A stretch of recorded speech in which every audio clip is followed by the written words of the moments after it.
Assalamualaikum warahmatullahi wabarakatuh. Halo semuanya, pada video ini kita akan membahas komponen yang keempat dalam pelaksanaan manajemen berbasis sekolah di lembaga pendidikan vokasional, yaitu manajemen tenaga kependidikan. Pembahasan ini meliputi perencanaan kebutuhan, penerimaan tenaga kependidikan, pengorganisasian, pengembangan tenaga kependidikan, penilaian kinerja, dan pengelolaan kesejahteraan. Tak perlu tunggu lama lagi, mari kita pelajari bersama.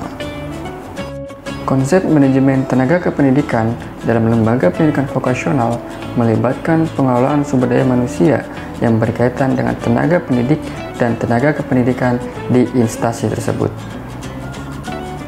Tujuan utama dari manajemen tenaga kependidikan adalah untuk menciptakan lingkungan kerja yang efisien, produktif, dan berkelanjutan, sehingga mendukung kegiatan pembelajaran dan pengembangan peserta didik di lembaga pendidikan vokasional.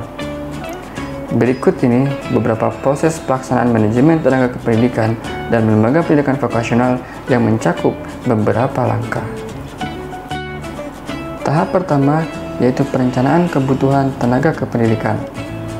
Lembaga pendidikan vokasional perlu melakukan analisis terhadap kebutuhan tenaga pendidik dan tenaga kependidikan yang diperlukan untuk menjalankan program pendidikan. Hal ini meliputi penetapan jumlah, kualifikasi, dan keahlian yang dibutuhkan. Contohnya, lembaga pendidikan vokasional merencanakan kebutuhan tenaga pendidik dengan mengidentifikasi jumlah kelas, mata pelajaran, dan spesialisasi vokasional yang akan diselenggarakan. Berdasarkan analisis ini, mereka menentukan jumlah guru yang diperlukan dan kualifikasinya seperti latar belakang pendidikan, pengalaman kerja, dan sertifikasi. Tahap yang kedua yaitu penerimaan dan seleksi tenaga kependidikan. Setelah menentukan kebutuhan tenaga kependidikan, lembaga pendidikan vokasional melakukan proses penerimaan dan seleksi untuk memilih individu yang sesuai dengan kualifikasi yang dibutuhkan. Proses ini meliputi pengumuman lowongan, penerimaan lamaran, wawancara, dan evaluasi keterampilan. Contohnya, lembaga pendidikan vokasional mengiklankan lowongan guru melalui media cetak atau online, menerima lamaran, dan menjadwalkan wawancara.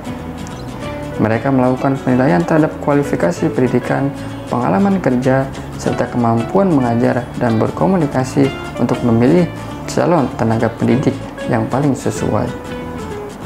Tahap ketiga yaitu pengorganisasian dan penempatan.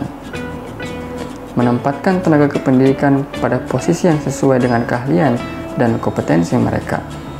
Proses ini melibatkan pembagian tugas, pembuatan jadwal mengajar, dan pengaturan administrasi lainnya. Contohnya, setelah pengajar baru dilatih, mereka ditempatkan pada program studi atau jurusan yang sesuai dengan keahlian dan pengalaman mereka. Mereka diberikan jadwal mengajar yang disusun berdasarkan kebutuhan dan kapasitas lembaga. Tahap yang keempat yaitu pengembangan tenaga kependidikan.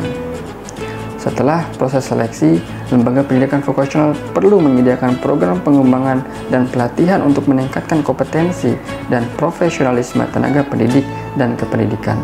Pelatihan ini dapat berupa workshop, seminar, atau program pengembangan keterampilan. Contohnya, lembaga pendidikan vokasional menyelenggarakan workshop bagi guru-guru baru mereka untuk memperkenalkan pada kurikulum, metode pengajaran yang efektif, dan sistem penilaian. Mereka juga dapat menyediakan pelatihan keterampilan pedagogis dan teknologi pendidikan terbaru agar guru dapat menghadapi tantangan pendidikan vokasional terkini. Tahap kelima yaitu penilaian kinerja dan umpan balik. Lembaga pendidikan vokasional perlu melakukan penilaian kinerja secara berkala terhadap tenaga pendidik dan kependidikan. Hal ini guna membantu mengidentifikasi kekuatan dan kelemahan mereka, serta memberikan umpan balik yang konstruktif untuk perbaikan dan pengembangan lebih lanjut. Contohnya, lembaga pendidikan vokasional melakukan penilaian kinerja guru berdasarkan observasi kelas, penilaian peserta didik, dan feedback dari rekan kerja. Hasil penilaian ini dapat digunakan untuk memberikan umpan balik kepada guru dan merancang rencana pengembangan pribadi yang sesuai dengan kebutuhan individu. Selanjutnya, tahap yang keenam yaitu pengelolaan kesejahteraan tenaga kependidikan.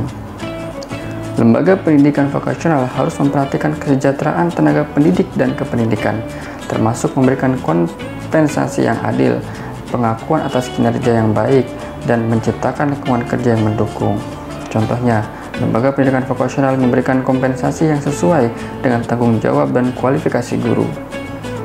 Sekolah juga memberikan intensif berbasis kinerja, seperti penghargaan atau kenaikan pangkat kepada guru yang mencapai hasil pembelajaran yang baik atau berkontribusi positif pada pengembangan lembaga.